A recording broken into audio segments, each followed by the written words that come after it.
friends, welcome back to the Film Alchemist podcast, the show where we look at movies we love, break them apart, to find out what gives them their magic.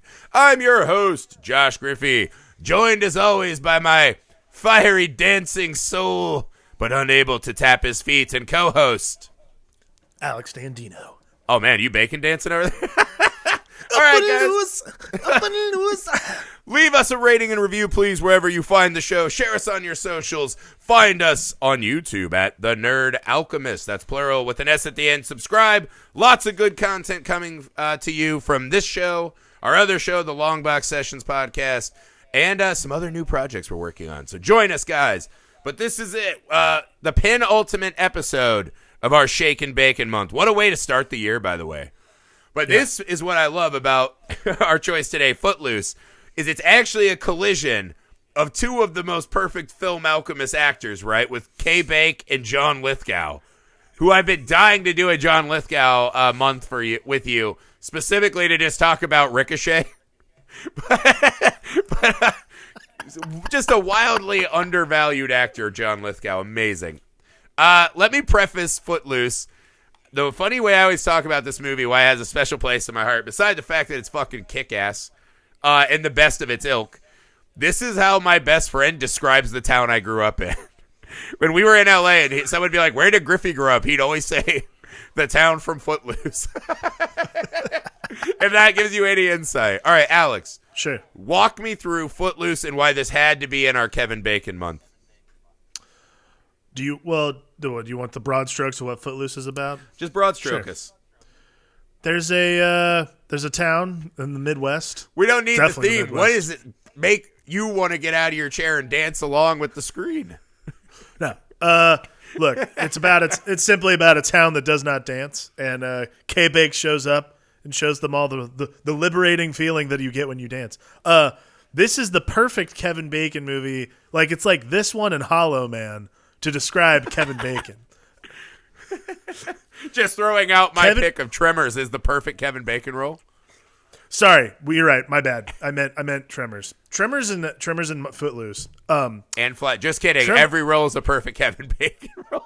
That's why he's the best. While Tremors showed us the lighthearted, funny action hero side of K-Bakes, what Footloose does is shows you that he's the true unifier of all good things in this world. He's the unifier of Sting police-level hairdos, great dance moves, and just a town that needs to loosen up a little bit. And that's what Footloose is all about. Great dance moves in this movie may never have met paths still. But what I like, this is the role where Kevin Bacon sits atop the mountain and judges the fuck of lesser beings. Right? Absolutely. Like in most movies, it's Kevin Bacon playing an everyman, trying to be one of us when he's clearly better. This is the movie where he shows up as a high school senior and is just like, you fucking rubes and bumpkins will bow at my fucking not tied tie and worship me for the dance god that I am. He comes into this town hot. Yeah. Hot. It's incredible. He has a Billy Madison moment where he pulls up to the school blasting Bang Your Heads while dressed like he's in Duran Duran, driving a yellow Beetle, the least metal car of all time. Dude, the entrance Kevin Bacon makes. K-Bakes in this movie is the most metal you've ever seen him. More metal than he was in Hollow Man, blasting new metal. Yeah. He's so metal in this movie. Like, oh yeah, he's listening to Men at Work. He is. You know what's strange? This is almost an exact prequel to Hollow Man. Now that I think of it, because Hollow Man, he also looks down on the rest of us from on high. He's wearing loose ties to his Midwest school. Bro. He's got his Keds on. Like, that's why he wasn't afraid of the Pentagon General in Hollow Man. He's like, I already stared down my fiery small town preacher. Bested him easily. That's exactly. If you interpret this movie as the prequel to Hollow Man, Footloose is incredible. Because this basically what that is it takes the Kevin Bacon character from Hollow Man and informs the character where it's like, I've already changed an entire town's mind on something. You think it's going to take me like, what, less than half a year to get you idiots to agree? Like, it's amazing. But right. Well, it's the same way that Flatliners is essentially a prequel to Tremors. where it's Kevin Bacon's on the lam for murdering his classmates a bunch. And he's like, there's mountains out here, so all that climbing equipment. And he is playing the part of a bumpkin. All right, are we doing a full K-Bakes universe? Are we getting the red string out? No, maybe we'll do that for fun. I'll do that for fun. We're definitely getting a Bacon verse going. Here is what I love about Footloose, right? It is essentially, I mean, I would say it's this kind of romantic story, date night movie, right? But it is so wildly strange. The decisions they make in this movie are glorious. Oh, it's amazing. They have some of the weirdest scenes in a movie of this ilk I've ever witnessed. And then the whole thing is this is what I didn't realize because I was young the last time I saw this. This movie is built on the bedrock of one of the most amazing portrayals of an actual father in a movie that I've ever seen, right? This is a father really going through it. And Lithgow's performance is stunning in this movie to me. He's amazing. He's really good. Like I looked back and I was like, there was a real emotional part of Footloose. Like I had totally forgotten with all the glitter hair flips. That was a great scene. There were great scenes with John Lithgow. You know what's really interesting is though, like I watched Footloose when I was younger. I've not watched it since. The only thing I have really like connected myself to Footloose was Andrea's high school did it for one of their musicals. And I remember rolling my eyes and being like, that's a terrible idea for a musical. And what's funny is I was watching it in the morning while she was getting ready for work. And it is the first scene with the girl where she's basically playing Wishbone with the cars. And Andrea was like, what movie are you watching? And I'm like, Footloose. She goes, oh my God, I don't remember any of this. I'm like, it's because you did the musical. Like, this is the movie. Too busy praying for you to get murdered and sing. Yeah, no, we should talk about the preacher's daughter. Kevin Bacon comes in hot. The preacher's daughter comes in and I'm going to cause the mass extinction of dinosaurs hot. So we get out of the sermon where essentially her and her friends are babbling amongst themselves in the pews of someone's got to fuck that new guy in church. Goes out, immediately is playing Suicidal Chicken. She's doing the Chuck Norris commercial, right? Or Jean-Claude Van Damme. Between two cars with the semi. This was the best part of that scene, too, by the way. Is the semi driver sees her coming from like miles away. Doesn't hit the brake. He just starts blasting his horn like, I will murder you. This will be the high point of my trucking career. But it's so strange. Her role in this movie is crazy. Because she essentially has a suicide kink. Where it's like, she's like, I'm going to almost die and then get it on. She's a legit insane person. Like, there's like actually brain chemistry wrong with her. Like, that first scene. They try to bring her back at the end, right? And you're like, no. You're like, once you start with, I'm going to get smashed between semis and kill my 4 friends and this guy that I have sex with. You can't bring that back at the end by, thanks for letting me dance, Pa. It's not enough. It's just, I mean, like, she's a monster, honestly. Like, Kevin Bacon is the least threatening person in this town. That's like really saying something, by the way. Like, by the way, the other thing too that I love about this movie is it's the only town in the United States of America where being on the gymnastics team is way more butch than being on the football team. That is a prime example of why I love this movie. They cut to Kevin Bacon and his friend Willard just having like a manly bro moment.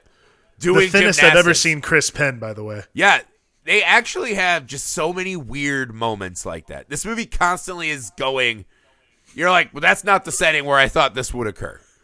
Almost constantly. And I love that about this movie. Yeah, the gymnastics is hilarious. Also the, hey, my boyfriend wants to fight you tomorrow. And you're like, oh, fuck, Kevin Bacon's going to be throwing hands. And they show up and they're like, let's tractor chicken. Tractor chicken. And then, I love it too because the song is just perfect. It's I need a hero, and the first lyric is they're trying to fucking get these tractors up to full speed. Which I don't know if you've ever driven a tractor. It's an ordeal. Like I've done it. It's a lot, and you're bouncing everywhere, whatever. And the first line is, "Where have all the good men gone?" And I was like, "Not this town. No one in this town is looking great by tractor racing." And Kevin Bacon winning on a technicality right? I was like, what a complete undercutting of our main character's hero journey. That was the He's best. like, I'm not willing to die for the suicidal preacher's daughter with the kink, but my Converse made me a hero. This whole movie's predicated on a lie. That's the best part of the whole movie. This whole thing is predicated on the fact that his Converse shoelace caught. He's like, well, I guess I win by default. Like, that is some amazing writing right there. Yeah. That is some amazing story beats where, like, we're all just, and, like, you just gloss over it because you're like, well, this town still doesn't allow people dancing or loud music. Like, that's like you're so laser focused on that point that this guy winning a tractor chicken race on a technicality is just like nonsense, worthless, completely useless. It's not nonsense because the movie forces you to look at this small town guy whose life is actually destroyed by a shoelace. By the way, not only that, he also, that guy who lost the chicken race almost died of drowning in the river. Like, legitimately was like, could not breathe, slow, like he had to be pulled out. He wasn't going to die in that fucking runoff ditch. Right now. Apparently he was. He never learned how to swim, apparently. I mean, the movie also says he should have. Because one of the next thing we see, because this is the thing, the movie's like, he is braver, if not dumber, than Kevin Bacon, right? Which should be the way Bacon is. He should lose that tractor match, right? He doesn't, and Chuck is just sent on this terrible path of, I think he gets one more bang in the woods, right? We clearly, yep. I hope we do that too. Like just the, I believe it's his friend Willard is like, I believe the preacher daughter has been kissed a lot. Hard cut into let's pull the pants back on. Just got smashed in the woods. I was like, there's a lot of slut shaming going on with the preacher's daughter. The preacher's daughter, by the way. Then we cut to, she's like, oh, I am going to trade up to the tractor winner. Now my boyfriend's going to beat the shit out of me. My dad's going to smack me. I was like, holy shit. I was going to say, not only is the preacher's daughter a legit psychopath, she also gets beat so much in this movie. I'm like, how is this woman not like, how does this movie not end with like Kevin Bacon screaming about dancing and then like immediately also Child Protective Services walks in like, you're done, and like takes the kid? Like, it's shocking. Well, it's the hard part too of the, because they have this great redemptive arc for John Lithgow. He plays it up, but you're like, I also have seen you haul off and smack the fuck out of your daughter for just asking you to not be a prick. You know what I mean? While Diane Weiss just sits there and quietly says, like, well, I'm fine with it, but I'm not fine with it. Like, this, like, odd withering condemnation. Like, that's, like, probably my favorite scene in the whole thing is, like, her, I've sat by and been a preacher's wife about 20 years. I'm like, man, just leave him. Who gives a shit? Like, what is the problem? You can't be leaving a small-town preacher. Oh, also, had that family not already lost enough for you, Alex? True. Oh, okay. I want to go towards the beginning again because, like, the first time we meet, the first couple of instances we meet Ren McCormick, like, this is like this great hallmark of 80s movies is like they drop like one or two hints about the kind of person you're going to get for the entirety of the movie. So the first thing you see is like he has a different haircut than everybody in the movie, which I read apparently was inspired by Sting. Yeah, of course. And then the other thing is they're all drinking like peach tea out on the terrace, them and the families, and they bring up Catcher in the Rye. Is it Catcher in the Rye? I think it's Catcher in the Rye. No, Slaughterhouse 5. Slaughterhouse 5, that's what it is. Brings up Slaughterhouse 5, and he goes, yeah, it's a classic. And they all like stop like, what? What's a classic? Like, yeah, they're like, not in this school, boy. And he's like, in every school. Yeah, in every school. Did Kevin Bacon just come in with a Gregory Peck line like 5 minutes into Footloose? Well, yeah, so that's what gets us into Footloose is him going like, yeah, at every school. I'm like, man, the hair on this kid's peaches. My goodness. Yeah. Like, he's just like, he's immediately like just pecking at everyone, just like all from the jump. He just wants to like poke everyone in the side. And then he also doesn't, then like, I also love that like halfway through the movie, he's like, my crusade to defend classic literature. As these book burnings are just popping off, has to take a backseat to my dancing. Totally different movie this could have been. I did love the flour mill scene where he's, well, not the dancing part, but the, we'll get to that. But the first flour mill scene where he's like got the quick job at the flour mill and he's just working. So he's just lifting bags, and that girl comes out and she's clearly like the preacher's daughter is very aroused, obviously. And that's where she's like, hey, guess what? You're going to fight my boyfriend who's, gonna, race tractors with you down by the creek. And he's like, oh, yeah? And he's just, like, hauling these things. And you can see her. She's just, like, totally turned on. And the whole scene, I'm sitting there, I'm like, the entirety of the scene, the guys in the back who are telling him to, like, get the flower, they keep yelling at him because he's not getting the flower. And I'm like, that's the most Midwest thing of all. Well, I've also had that because job. He walked off the line. Yeah, I've had that job, and that would never be okay. No, they would have walked out there, beat your ass, and embarrassed you in front of that lady. Absolutely. Like, I'm not doing extra work, you motherfucker. No. That was the best. That was my favorite scene in the movie. I'm like, this is obviously a fantasy because I guarantee you every single guy in that line is like, what the fuck is this kid doing? Yeah, it's so funny. And I think that's part of what I love about this movie is the strange choices. Because they start off with, like, they're doing this almost a time to kill. Like, the law dogs are coming down on him.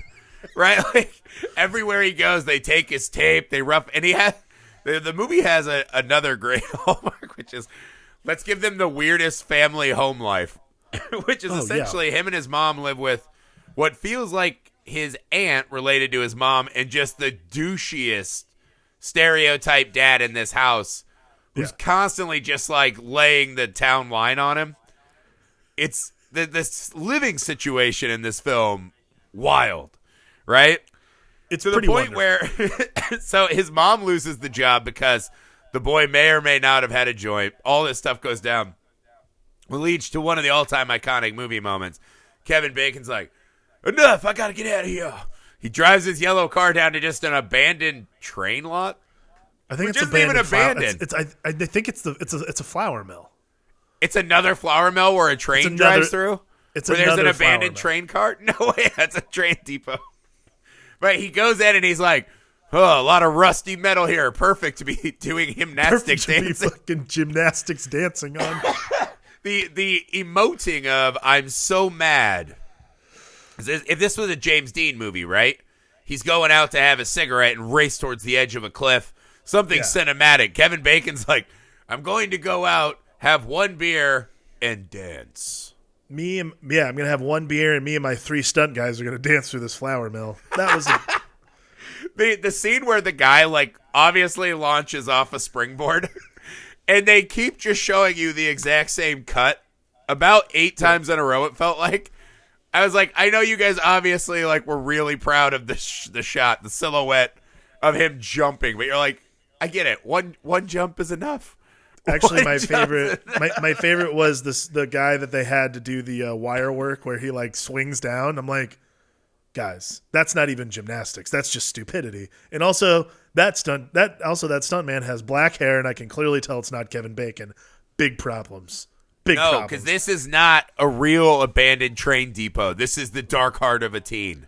You and I both know that K-Bakes could have done that himself. And that's the thing that bothers me is they wouldn't let him do it probably. I think going back and watching it, I was shocked at how bad all the dancing was. It seemed like an integral... Well, it's like you go back and watch Dirty Dancing, right? Which, by the way, I forgot came out 3 years after Footloose. Probably riding a bit of the Footloose wave, right? Sure. I went back and I was like, man, the dancing in Dirty Dancing still holds up. It's like, I get it. It makes sense, right? I went back and watched Footloose, and I was like, holy shit, our parents were dorks. Like, just bad white people dances ever. Like, when they go to that, I'm going to show you what you've been missing, and they drive across the county line to just go to the worst honky-tonk. To that bar. And Willard's like, I can't possibly dance here. And I'm like, are you fucking, if you can't dance there. It's dancing, bud. You're fine. It's just cowpokes getting weird with it. Horrendous dancing. And the fact that Kevin Bacon just walks in and just starts doing, like, little flippy doos and stuff and taking over the floor. There was a metaphor to this, though, because I told Amy we were watching this as a couple, and I was like, I will say this. If I could go back in time, I would go back to, like, 6th grade. It was a big turning point for me socially, where I could have danced with the hottest girl in my school, right? And somehow, despite the fact that in 6th grade, every day I wore Dockers, like, tasseled dress shoes, turtleneck, and a deep cut like sweater over it, right? Every fucking day. It had like the Dahmer serial killer glasses. Because I was like, I'm going to dress classy as fuck, but I look like an old man, right? Sounds very somehow, griffy, yes. Somehow I was able to get her attention, right? And the first dance came, we were all terrified, right? I'd been practicing to like Aqua and the Macarena and Presidents of the United States, all the jams from when I was in that age. And she runs up and she jumps in front of me, literally, like spooks me like Pumpkinhead. And I was like, ah! And she just goes, "Hey, Josh, would you dance with me?" And I stared fate in the fucking eye. I was like, this is my chance to socially ascend. I'll be the coolest guy in school if I just dance with this. That's how small the stakes were back then. And I looked her right in her face and said, "Nope." And I fucking left to go shoot hoops in the gym with my shoes off like all the other fucking rejects of the dance. And I've always been the guy, like when I got older and drank some more, like I could dance a little bit. Like I enjoyed it. But I was always a guy when I was young who would sit on the outside looking in. And I think that's the metaphor for this whole movie is just be the guy that jumps in. You don't have to be a good dancer. Just be the guy that jumps in, right? Take the dance. Totally. Take the fight. And I watched it this time, and I was actually like a bit mournful. Like, if only I could have the TARDIS for a day and go back and be like, you get out there and you Macarena and your fucking turtleneck, Josh Griff. Like, you do it. You do it. I'm going to say this. Only K-Banks could unearth such deep, Griffey revelations. Yeah. I mean, it was weird that Footloose like sent me on this dark night of soul. I do like, I like the idea that Footloose is basically Griffey's long day's journey into night. That's a great. Well, you're watching Willard. You're like, this fucking Rube is just out here dancing his cojones off, right? Unashamed, like he's willing to take the fight up. And I was jealous of that guy. I was like, that's the point of this movie, right? Is to break down these accepted nonsensical things, man. Don't be rigid. Don't believe in whatever. Go out and fucking just be part of the fun of life. Here's the other thing, too. I noticed this, and I had not realized this the first time I had watched it, but on this viewing, literally no one obeys those rules except for the adults. Like, almost exclusively, only the adults who go to church obey those rules. Everyone else does whatever they want all the time. I mean, they dance at the Shake Shack at the start, but Lithgow busts their ass. And they all look shamed and tormented. Right, but that's the thing, though, is they knew that's the place they could do it. Again, this is you think they've done this a lot of times before. Right, this is clearly like a pretty like usual thing. Like this isn't like some sort of like, oh wow, we're sneaking out. Like they always go there to listen to like the fresh I don't know, the Buggles or whatever. That fucking cook in the back's just like, oh, we jamming again tonight. Yeah. Woo! He's the town outcast. The cook is the best part. Did you notice later, though, at that restaurant, it's amazing. They come back later, and they're dragging the arcade machines out. Like, the arcades are also inspiring boners. There's been too many horny boys at the arcade. Like, we can't... Like, they're dragging every bit of fun out of this town. Actually, I'd say the person dancing while playing Centipede is way more interesting to me than the fucking cook who's dancing. Because that guy, like... Oh, no, wait. The cook is essentially the creepy guy who never left your small town and is like, hey, I was in high school 8 years ago. You guys want to come get drunk with me at my house? And it's like, no, you are surely on some kind of list that makes that illegal. Disgusting. Like, why are you trying to hang out with us? We're 16. Gross. It is truly wonderful. But I think Ren's journey in this movie is very fascinating. I think that because he has literally no, like, him as a character, pretty much no arc, by the way.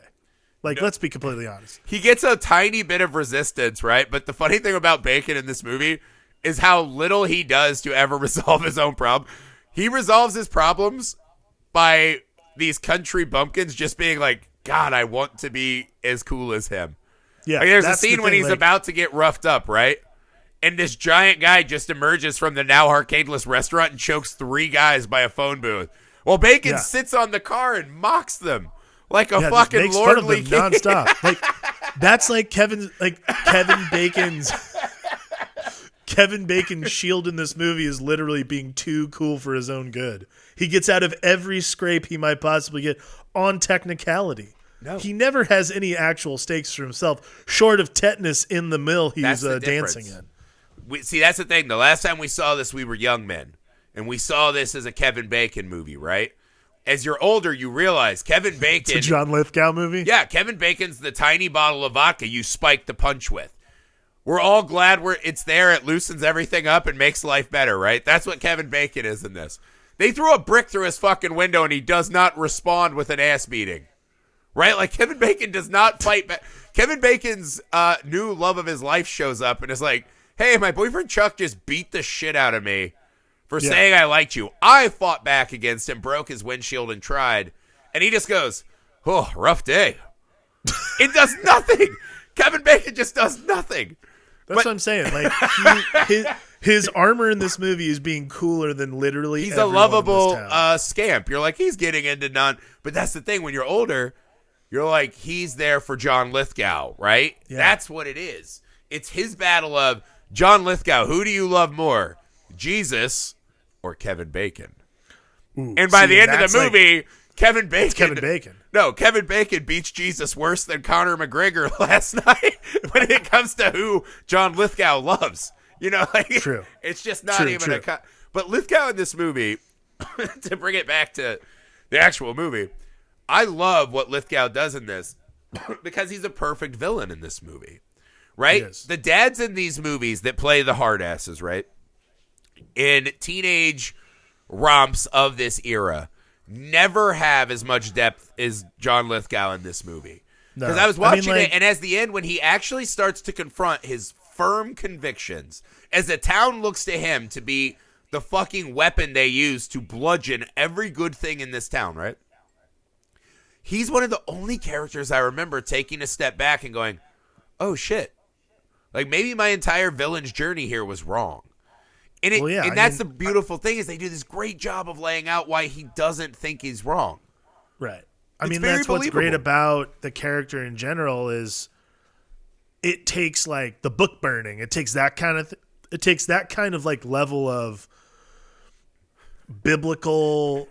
It takes that biblical level of ignorance, which you think he would totally be on board for him to go, oh fuck, like I've led these people astray. Like it's like Jesus it's like Jesus when he walks into the church and everyone's like, it's like a farmer's market. Yeah. So, well, no, it's literally it's a biblical plague level smoting of irony, right? Where it's absolutely. Like God's just like irony for you and you, like he's Oprah giving out cars and shit, just throwing irony bombs at Lithgow, and it's like there's nothing wrong with these books. They're just books. They're just ideas. Like the devil's in you, and his daughter's just looking at him like, you motherfucker. Like, you actually, like, she's like, remember, like, 8 scenes ago, an hour ago? This movie also felt Irishman long, this viewing. Let's just throw that out there. Yeah. I paused it at 38 minutes, and I'm like, what do we got, 10, 15? Oh, God. A long time. Yeah. Neither here nor there, I got to 50 and thought that, too. I was like, oh, it's only probably 90 minutes long. And I got to 50 minutes, I'm like, there's almost another hour of this. Yeah, what else could possibly be Why don't they explained? Just dance? Just dance in that abandoned warehouse with Kay Bakes. Yeah, it'll be fine. But Lithgow's sitting there, like, preaching about saving these books. And she's just like, hey, remember 2.5 hours ago in movie narrative time when I asked you about classical music? And he just responded, well, people don't get horny for classical tunes. You know what I mean? That was his answer, essentially. He's like, leave me in peace to write. But this is what I love. It's not a turn where it feels completely unwarranted, right? Because what they do is, I love, if you look at Lithgow's first and last images in this movie, he's literally pounding on the counter, right? Our world is shit. The sin has infiltrated us. The rock music, blah, blah, blah. This is a man who lost his son, right, in a post-dance, drunk driving, stupid incident on a one-way bridge, which, by the way, sue the fucking state. There should be no one-way bridges. What kind of fucking ass-backwards, non-pioneer covered bridge bullshit is that? First off, yeah. Kevin, he should have been out there fighting the state, not his own town. Right. But it makes perfect sense, right? They've lost a fucking ton, right? And a daughter who just wants to be seen by him, but he's just reflecting back on all the mistakes of the son and, like, over-pampering her. So now she has a suicide kink. All this weird shit's happening around him, right? And they just start whittling him away piece by piece so that when the dam breaks for him, it's not just this... aha, right? My daughter said one mean thing to me and now I've snapped back. Right. Right? It's a pretty believable amount of work they do. And like you said, the scenes with his wife are just devastating. Because you know this too. You could spout all this bullshit, right, to everyone else, right? And she she has that beautiful line where she's like, I think you're so good, you'll take a congregation so high they'll have to look down on heaven. Yeah. But when it comes to one-on-one, you need work. And it's that kind of shit that only your wife can say to you or your partner, where it's just so fucking devastating. Because you're like, here I am, and I can tell everyone else whatever, and I'm this and that, impress them. She knows my bullshit intrinsically. Diane Wiest has like that in this movie. She has that level of whoever I forget who the wife of the wife of the main character in Network. Like, she has that level of performance to me. Yeah, like she's literally in the movie for like 15 minutes of like meaningful time, probably less. And she fucking knocks it out of the park, man. Yeah. Because like it's the perfect amount of docile strength that has to counterbalance this Lithgow performance, which is just a hurricane of emotion. And you have to get the person who's going to bring him back down. And you're totally right. Like, you live with someone like that, and I live with someone like that, where we can literally go out all the live long day and talk about like I fuck with people all day long about like my opinions about Disney movies and like all these other random things. And then I come home. Fights. We're like Lithgow. We're fighting to save society. Right. And then I come home and I'm talking to Andrea, and she goes, "You're so full of shit." And I'm like, all right. You're right. All the time, and you're just like, man, I wish I could argue with that. Yeah, there is no argument because she's right. That's like the whole, but that's like the level of Diane Wiest we need in this movie. Right. And it's what's so beautiful, and that's what's so great about the end too. Is like they get imagine a this too. scene, I love right? That. Imagine being in this scene where you're at the character. Kevin Bacon's getting railroaded. He's quoting scripture, and the whole town's like, "Fuck this kid dancing in front of God. Whatever. Fuck you." The devil can quote scripture, you little fucking sting-looking bow tie motherfucker. Like, you can just hear all these country bumpkins like, this fucking son of a bitch. And Lithgow's like got the council in a stranglehold, right? He's become this little King Solomon himself, right? Right. And Bacon's making a good plea. He's making his case, right? And that lady just stands up and she's like, how fucking dare you? To Kevin Bacon, but whatever, like a church lady would say, the version of that. And Diane Wiest just goes, sit down. And goes, I think he has the right to speak. And no one in that room says a goddamn thing. Even the pastor's like, fuck, she just undressed me and spanked me in front of this whole town. There's a quiet power to her in this movie. The line that drove it home for me was when they're in bed and he's saying like all this, I got to fight to save the spiritual whatever. It's about the fourth time he said it in the movie. And she just looks over and she's like, it's not rock music that makes people sexually irresponsible. He's like, remember when we were young and like we could just look at each other and like, boom, we're rock hard. That's what she was implying, right? Like, it's not that. It's just what they are. It's what young people are fucking machines driven to fornicate, right? And she's just like, come on, man. All you can do is just try to teach him and hope you did your best. Like, chill out. And he looks at her. He's like, I hoped you of all people would at least believe in me. And she because that you thought like, oh man, he fucking dressed her down. Like, I was like, oh man, is he about to smack the shit out of her? Right, you're like, I know he likes to hit ladies. He must have skipped that part of the Bible, right? Don't put hands on Diane Wiest, sir. No, but then she turns. He doesn't have the fucking cojones, man. She owns him in this movie. Yeah. And she just goes, I never stopped believing in you. And she never does. The whole movie, she's sitting there suffering this fool. And is like, I still believe someday you'll come back. And at the end, when they just have that small moment where they're watching the fucking dance from afar, and he bought the, flower for his daughter. It's all these like little kind of sweet concession moments. But the moment when she just hugs him, and they kind of start swaying, and she's like, we almost danced, and they shared a laugh. I was like, fuck. That's such a beautiful married person scene to me. I love that. That's my favorite scene in the movie, man. Yeah, because there's just so much trauma that people inflict on people they're in relationships with. Especially if you have issues like this and that, depression, whatever. Sometimes people are just prickly to be around, and the person you lash out at is the one closest to you, right? I have that experience sometimes. Where my wife, I just see her being like, what is wrong with you? And I'm like, I can't stop myself from being a bad partner. It's in me. It's part of me. I suck. I get it.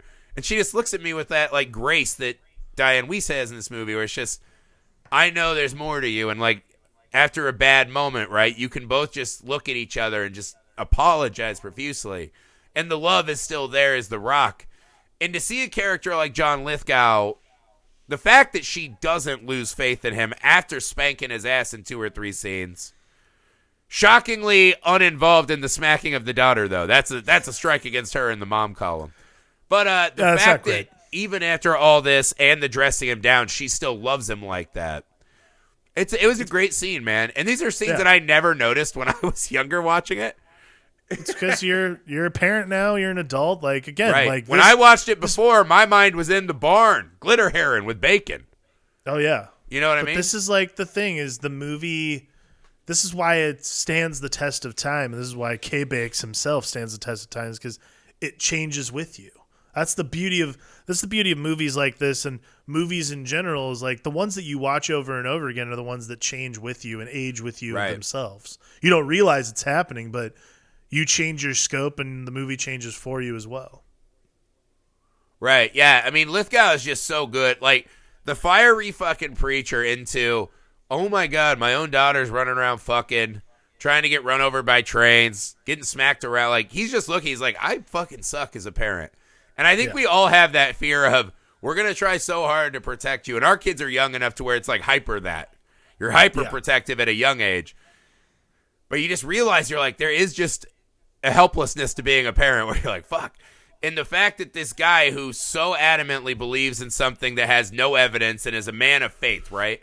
And has convinced himself through trauma to have this shield of biblical harshness, right? Is still able, through the love of his wife and daughter, to come back. And you don't know that this movie ends well and everything's cool. Like, that's kind of the unanswered question of the movie. Like, am I to actually believe that none of those kids are getting fucked up? That Chuck doesn't wake up from being unconscious and run Kevin Bacon over at the end? Like, I'm assuming there's some dead teenager on the road at the end of this movie. Right? Like, Kevin Bacon's getting murdered at the end of this movie. Oh, I assume K-Bakes hits the bricks pretty much immediately once the camera stopped rolling in this film. Like, he does not stick around. Something really bad's happening, and John Lithgow's going to start choking his wife and being like, I told you! I knew it! So I don't believe it's like an all the way. It's one of those movies where you're like, oh, that's adorable. And then you're like, wait, this isn't going to end well. There's no way. This town's not healed. The town's not healed, but it's a good start. Well, it's like Lithgow gives that very impassioned sermon, right? Where it's, we gotta, I don't know if I did right, but the town's like, this fucking guy's infected by Satan. This when it turns into like an X-Files, like, oh, the principal and all the teachers were actually a Satan cult. They just executed John Lithgow sacrifice style. And it feels like a movie, despite its happy and uplifting ending, where things go real wrong. Like the fade to black on this movie. It's like this and Honey, I Shrunk the Kids, movies like that, where you're like, this feels like a happy ending, but it's not. It's real bad. Something horrible happened. Nothing good happens when these credits are over. Absolutely nothing. Terrible. Nothing. But I don't know, man. I just think it's charming as hell, Kevin Bacon. Right? And the fact that the movie goes between John Lithgow with this really interesting character arc for a villain, and then Kevin Bacon just, through sheer force of charm, doing absolutely nothing of value for the whole movie. That's an impressive feat. It's pretty good. There is almost no narrative value to Kevin Bacon in this film, right? If you sent this script into a screenwriting analyst, right? The first thing they would say is, lose Kevin Bacon and make the daughter the one who wants the dance. Right. Right? Make the daughter the Kevin Bacon character. And they just were like, I think this Bacon kid's got something, right? Like, we're just going to, like the scene where they're having their heart-to-heart about the city council, and they're like, put men's butts in the background, And they're like, don't worry, Kevin Bacon will carry us through this odd decision. And he just does. He just fucking does. Yeah. That's the power of Kevin Bacon, man. This movie truly exercises the true power of K-Bakes, which is you can literally put him in a movie, give him absolutely no narrative value, and he will still be everyone's favorite character in the movie until you're an adult and you realize John Lithgow is the best character. He's overwhelmingly talented and charming, and then he gets the one scene where he monologues about his dad and why he wants this fight, and you're like, oh, there's something more. This was the movie to me where Kevin Bacon throws the flag down and he's like, hey, man, I am the new leading man, every man in this world. This is my shit. And that's when he took the leap to all these other movies that we fucking adore. This was the planting the flag, where he just, with I would argue one of his weakest roles of all time, maybe his most memorable to most movie fans. If you ask most people to think of Kevin Bacon movies, it's probably that him dancing in Footloose. Like, that's probably a vast majority of people, that's how they'll remember him. Yeah, I would agree with that. Right? Not in Visidong, not Tremors, him dancing with the glitter, him dancing in the fucking train depot. That's how they remember. The poster for Footloose. That's Kevin Bacon. Totally. It's impressive. All right, that's it for Footloose, guys. Thanks for traveling down my history into my hometown with us for Footloose. Guys, wherever you are, that's what I would leave you with. Take the dance. Get off the wall and take the dance. That's what this movie teaches us. As always, leave us a rating and review. Find us on all the social medias. Follow and subscribe on YouTube at The Nerd Alchemist. That's plural with an S at the end. One more Kevin Bacon joint, Cop Car, coming up next week. Still rolling out some of our Oscar coverage. And next month, our Month of Amour specialty. I would do anything for love, parentheses, but I won't do that. Tragically flawed romantic tales. That's what we're doing for February. We got some good ones already picked out. I'm excited for that. So we can't wait to share more stuff with you guys. Hope you're loving it and following along. For the Film Alchemist, I'm Josh Griffey. I'm Alex Dandino. I learned so much about you. Where have all the good men gone?